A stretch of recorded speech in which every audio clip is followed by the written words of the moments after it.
राधे राधे।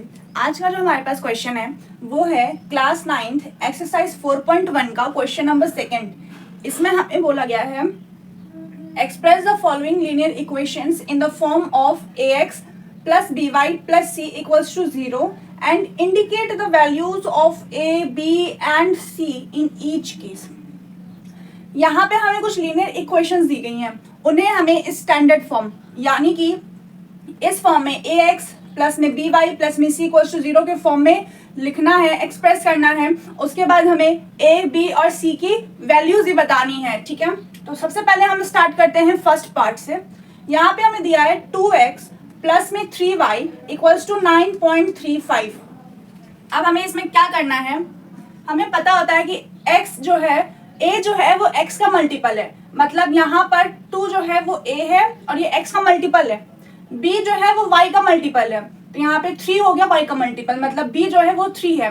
मगर यहाँ पे c कांस्टेंट तो कुछ दिख नहीं रहा है, हमारा जो कांस्टेंट है वो यहाँ राइट हैंड साइड है, इसे हमें लेफ्ट हैंड साइड लाना पड़ेगा। तो हम क्या लिखेंगे यहाँ पे 2x प्लस में 3y, राइट हैंड साइड में पॉजिटिव वैल्यू है, लेफ्ट हैंड साइड आएगा नेगेटिव हो जाएगा, मतलब माइनस 9.35।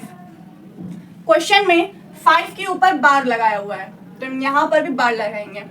अब जब राइट हैंड साइड से हम वैल्यू ले आए तो राइट हैंड साइड में कुछ बचा नहीं, तो इक्वल्स टू में हम लिख देंगे 0, ठीक है। अब यहाँ पे हमें लिखा हुआ है a और b और c की वैल्यू बतानी है, तो x का मल्टीपल a होता है हमेशा, तो ये 2 जो है वो हमारा a है, a इक्वल्स टू 2। y का मल्टीपल b होता है, यहाँ पर y का मल्टीपल 3 है, इसका मतलब b हमारा क्या है 3। c हमारा कांस्टेंट होता है, यहाँ पे c क्या है 9.35 बार, माइनस 9.35 बार, तो हम यहाँ पे साइन के साथ लिखेंगे माइनस 9.35 और 5 के ऊपर में बार, ठीक है। ये रहा फर्स्ट पार्ट। अब हम सेकंड पार्ट पे चलते हैं। सेकंड पार्ट पे है x माइनस वाई अपॉन में 5 minus 10 equals to 0।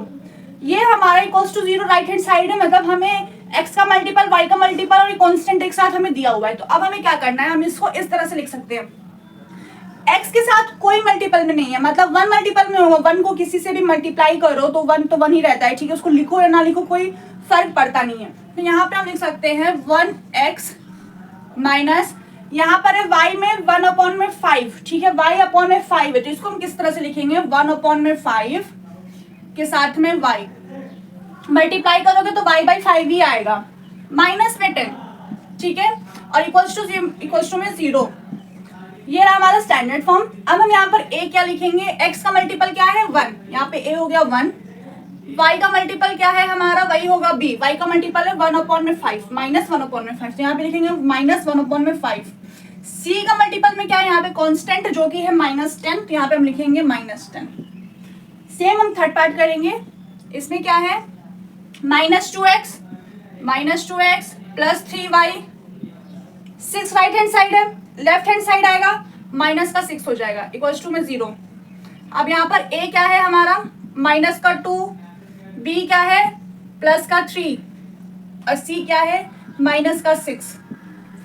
Fourth part में क्या लिखा है, x इक्वल्स टू में 3y, राइट हैंड साइड में 3y है, लेफ्ट हैंड साइड ले आओ, मतलब यहाँ पर 1x माइनस में 3y।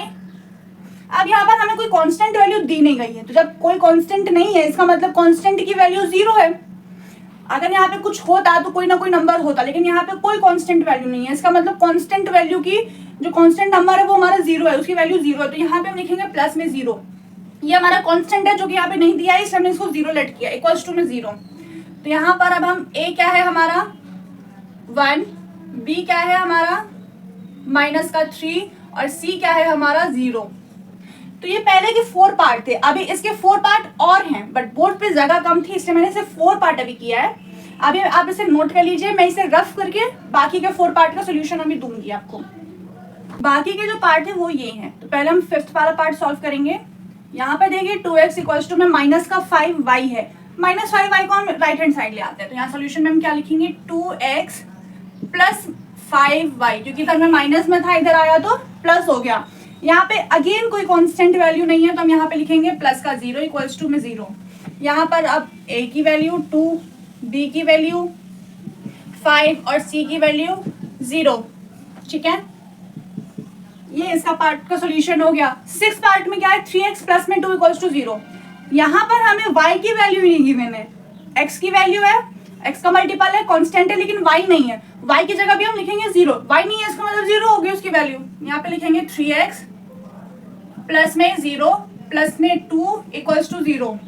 अब यहाँ पे देखो a क्या हो गया हमारा 3, b क्या हो गया हमारा 0 और c क्या हो गया हमारा 2। यहाँ पर 7 पार्ट में y माइनस में 2 इक्वल्स टू 0, यहाँ पर x की वैल्यू नहीं है, इसका मतलब क्या हुआ, x की वैल्यू हो गई 0 प्लस में y माइनस का 2 इक्वल्स टू 0। a क्या हो गया हमारा, x का मल्टीपल कुछ नहीं है मतलब 0, b क्या हो गया हमारा y और c क्या हो गया हमारा माइनस का 2। लास्ट पार्ट है, इसको देखो 5 इक्वल्स टू 2x, 2x हमारा राइट हैंड साइड है, ठीक है, तो लेफ्ट हैंड साइड लाएंगे तो नेगेटिव हो जाएगा, लेकिन हम क्या ऐसे भी तो कर सकते हैं कि 5 को ही हम राइट हैंड साइड ले जाएं, ठीक है। 2x हमारा इस साइड में पॉजिटिव के साथ है तो हम 5 को ही उधर ले जाते हैं, तो कैसे लिखेंगे 2x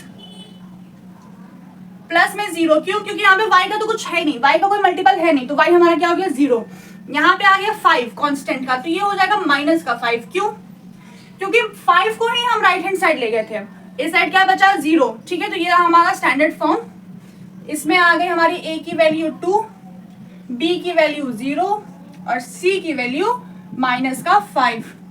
ये था हमारे सारे के सारे पार्ट का सोल्यूशन। अगर सारे के सारे सॉल्यूशन आपको समझ में आए हैं अच्छे से तो कमेंट में ज़रूर बताना, और ये वीडियो अपने क्लासमेट्स और दोस्तों के साथ ज़रूर शेयर करना। और आपको मेरे पढ़ाने का तरीका कैसा लगता है कमेंट में ज़रूर बताइएगा। मेरे वीडियो को लाइक ज़रूर करना और चैनल पे नए हो तो सब्सक्राइब करके जाना। राधे राधे।